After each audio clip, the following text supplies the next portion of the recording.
Добро пожаловать в мой канал. Comme l'avait anticipé la direction de la SNCF, le trafic est très perturbé pour ce premier jour d'une grève au long cours. La direction a recensé près d'un cheminot gréviste sur 2, 48%, et jusqu'à plus de 3 sur 4 chez les conducteurs, 77%.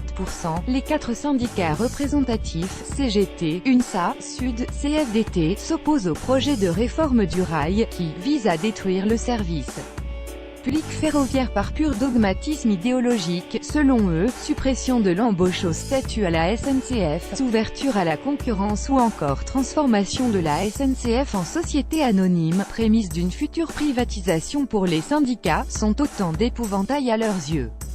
Ils estiment aussi que la réforme ne réglera pas le sujet de la dette, 46,6 milliards d'euros fin 2017 pour SNCF Réseau, NDLR, ni celui des dysfonctionnements. Sur les grandes lignes, la SNCF prévoit un TGV sur 8 en moyenne, l'axe sud-est étant le plus touché, 1 sur 10. Même chose pour les intercités, dont 7 lignes ne seront carrément pas desservies. Le patron de la SNCF, Guillaume Pépi, avait averti que des lignes seraient fermées. Dans les régions, un TER et un Transilien sur 5 sont annoncés. En Île-de-France, la circulation des RER sera variable selon les axes, allant d'un train sur 2 à 1 sur 5. Certaines branches ne seront pas desservies.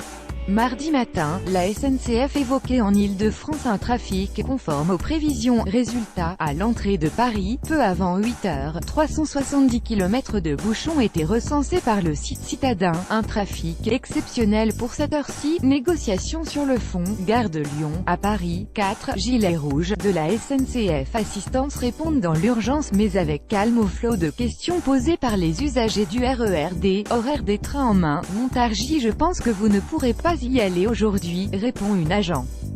Mon train pour Corbeil est à 35 mais il est où? On se renseigne. Non loin de là, plusieurs dizaines de personnes fixent les panneaux affichant les trains à venir et ceux, plus nombreux, annulés. Certains voyageurs avaient pris leurs précautions. Farid Achlef, 32 ans, travaille dans le bâtiment et a choisi de passer la nuit à Paris chez un ami. Parce que j'habite à Argenteuil. Sinon je n'y serais jamais arrivé, dit-il. Le mouvement se conjugue dans les airs avec la 4e journée de grève chez Air France pour les salaires. La compagnie prévoit d'assurer 75% des vols, les remontrances de M. Pépi ou de la ministre des Transports Elisabeth Borne, fustigeant une grève décalée ou incompréhensible au vu de la concertation engagée, n'ont pas entamé la détermination des syndicats, malgré des modalités différentes. CGT, UNSA, Sud et CFDT sont tous lancés dans la bataille, une grève par épisode de 2 jours sur 5 jusqu'au 28 juin pour CGT, UNSA et CFDT, une grève illimitée reconductible par 24 heures pour Sudrail. En face, le gouvernement entend tenir bon, voyant dans cette grève une posture de blocage pas justifiée, comme l'a dit Elisabeth Borne.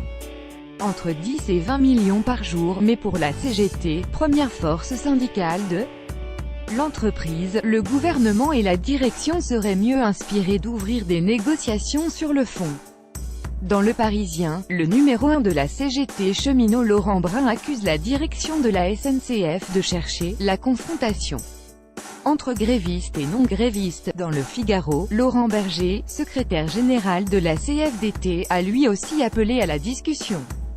Plus vite on discutera vite avec l'exécutif, plus on a de chances d'éviter un conflit dur que je ne souhaite pas, a-t-il dit. Les négociations se poursuivent, avec une dizaine de réunions prévues cette semaine, a insisté lundi Mathias Vichra, directeur général adjoint de la SNCF. De son côté, Alain Krakowicz, directeur général de Transilien, a évalué entre 10 et 20 millions par jour le coût de la grève pour la presse. Emmanuel Macron et le gouvernement jouent très gros face à ce premier os social du quinquennat. L'ère d'usure est déclarée, titre de conserve Le Parisien et Le Figaro, d'autant que la tempête sociale ne s'arrêtera pas au rail et à Air France mardi. Outre la grogne des étudiants, la CGT appelle à la grève dans l'ensemble de la filière déchets, publics et privés, et a déposé aussi un préavis dans le secteur de l'énergie.